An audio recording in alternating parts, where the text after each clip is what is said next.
നിങ്ങൾ അറിഞ്ഞോ, നമ്മുടെ വടക്കാഞ്ചേരിയിൽ ആദ്യമായി ലൈറ്റ് വെയ്റ്റ് ആഭരണങ്ങളുടെ ഒരു പുതിയ ഷോറൂം ആരംഭിച്ചിരിക്കുന്നു.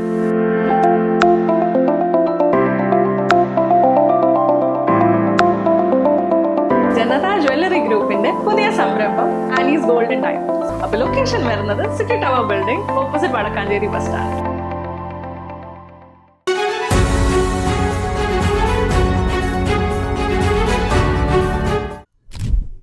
കാട്ടുപന്നിയെ വേട്ടയാടിയ കേസിൽ അറസ്റ്റിലായി ജാമ്യത്തിലിറങ്ങിയ യുവാവിനെ തൂങ്ങി മരിച്ച നിലയിൽ കണ്ടെത്തി. വടക്കാഞ്ചേരി കാഞ്ഞിരക്കോട് സ്വദേശി 30 വയസ്സുള്ള മിഥുനാണ് മരിച്ചത്. ഫോറസ്റ്റ് ഉദ്യോഗസ്ഥരുടെ പീഡനമാണ് മരണകാരണമെന്നാരോപിച്ച് നാട്ടുകാർ രംഗത്തെത്തി. മിഥുൻ ഉൾപ്പെടെ 3 പേരെയാണ് കാട്ടുപന്നി വേട്ടയാടി ഇറച്ചി വിൽപ്പന നടത്തിയ കേസിൽ വടക്കാഞ്ചേരി റേഞ്ച് ഫോറസ്റ്റ് ഓഫീസർ പിടികൂടിയത്. കഴിഞ്ഞ ദിവസമാണ് ഇദ്ദേഹം ജാമ്യത്തിലിറങ്ങിയത്. ജാമ്യത്തിലിറങ്ങിയ ശേഷം മിഥുൻ കടുത്ത മാനസിക സമ്മർദ്ദത്തിലായിരുന്നുവെന്ന് ബന്ധുക്കൾ പറയുന്നു. വെള്ളിയാഴ്ച രാവിലെ വീടിന് സമീപത്തുള്ള സ്വകാര്യ പുരയിടത്തിൽ തൂങ്ങി മരിച്ച നിലയിലാണ് മിഥുനെ കണ്ടെത്തിയത്.